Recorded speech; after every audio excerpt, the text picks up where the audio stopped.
পবিত্র কুরআনে সম্ভবত এই আয়াতটা আছে, আমার হয়তো সামান্য ভুল হতে পারে। একজন মানুষ তার সারা জীবনে যে সকল ঝামেলার মধ্যে পড়ে, বিপদে পড়ে, তার প্রধান কারণ হচ্ছে তার জিহ্বা এবং তার হাতের অপব্যবহার। অর্থাৎ আমি যখন কথা বলছি এই জিহ্বা দিয়ে, অনেক মানুষের কাছে আমি ভালোবাসা পাচ্ছি, অনেকের কাছে অপছন্দ হচ্ছে। আবার এই হাত মানে আমার শরীরের শক্তিকে আমি চাইলে ভালো কাজেও লাগাইতে পারি, অন্যায় অত্যাচার জুলুমের কাজও লাগাইতে পারি। এরপর যখন মানুষ বিপদে পড়ে তখন সে ভুলে যায় এগুলো তারই কৃতকর্মের ফল। আল্লাহ তো মানুষকে ক্ষমা করে দেয়। স্লিপ অফ টাং এই মুহূর্তে যিনি সম্রাট, বরাবরই বলি দেখেন জামাত ইসলামের মধ্যে হাজার হাজার কোয়ালিফাইড ক্যারেক্টার আছে, কিন্তু আমির হামজা একটা বিতর্কিত ক্যারেক্টার। অনেকে আমার উপরে রাগ হন, কিন্তু আমি বরাবরই বলে আসছি যতগুলা ওয়াজি আছে বাংলাদেশে এর মধ্যে সবচেয়ে বিতর্কিত যেই ক্যারেক্টার, যিনি তার বক্তব্য দিয়া, তার আচরণ দিয়া, তার কর্ম দিয়া মানুষের কাছে, জামাত ভিত্তিক জনগণের কাছে ভালোবাসা অর্জন করলেও সচেতন মানুষ তাকে খুব বেশি পছন্দ করে না। এর মধ্যে আমির হামজা শীর্ষে, আরেকটা আছে কি মাদানি, ওই যে ছোট মাদানি, কথাবার্তা বলে না, ওয়াজ করে নিজেও জানে না। তো যাই হোক, আমির হামজা সাম্প্রতিক সময় অনেকগুলা বিতর্ক তৈরি করছে। দেখেন পুরা গোষ্ঠী আওয়ামী লীগের সময় ভাঁজ ধরে ফেলছিল। তখন বিএনপির যিনি চেয়ারম্যান ছিলেন, অর্থাৎ বেগম খালেদা জিয়ার কনিষ্ঠ পুত্র আরাফাত রহমান কোকোকে নিয়ে যে পরিমাণ জঘন্যমূলক একটা বক্তব্য তিনি দিয়েছেন, এখন এটাকে স্লিপ অফ টাং বললে হবে না, রসাইয়া যেভাবে মানুষ সম্পর্কে তিনি কুমন্তব্য করেন, এটা ক্ষমার অযোগ্য অপরাধ অনেকে মনে করছেন। তবে আমি মনে করি তিনি যেহেতু দুঃখ প্রকাশ করেছেন, এটা মাফ করে দেওয়া যেতে পারে। এটাতে বিএনপির জন্য মহত্বের পরিচয় দেওয়া হবে। তবে সমর্থকরা যারা আছে তারা মাফ করার পক্ষে না। এখন আমির হামজা কি নতুন কোনো কৌশল নিছেন?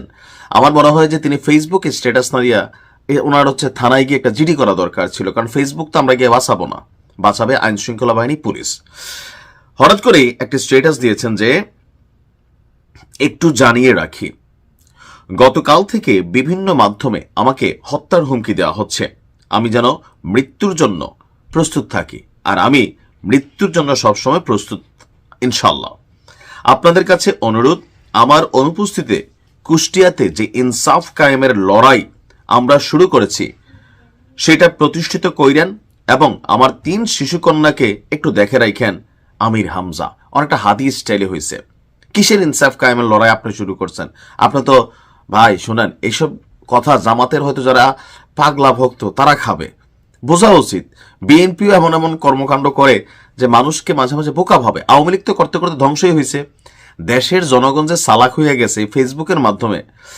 আগে আমাদের মায়েরা বোনেরা ভোট দিত, জামাইয়ের যে কোনটাত গো দিতাম, কিন্তু এখন আমার এই নিউজ যে দেখে 27% অডিয়েন্স হচ্ছে আমার মহিলা, অর্থাৎ 27% নারী। আমার একটা ভিডিও যদি 1 লক্ষ ভিউ হয়, সেখানে 27,000 মানুষ দেখে। যদি 10 লাখ ভিউ হয়, 2,70,000 মানুষ দেখে।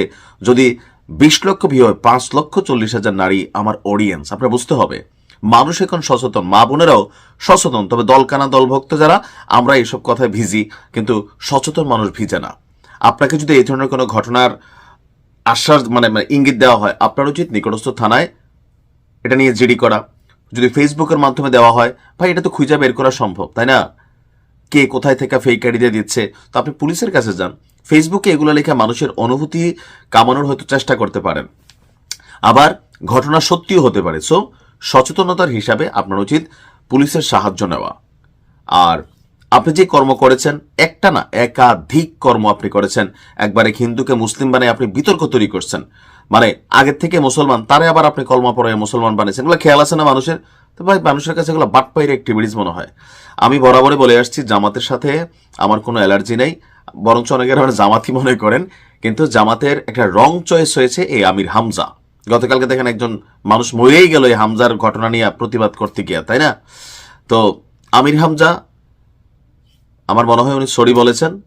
তবে এই সরিটা মন থেকে এসে থাকলে আল্লাহ মাফ করুক, বিএনপিও মাফ করে দেন।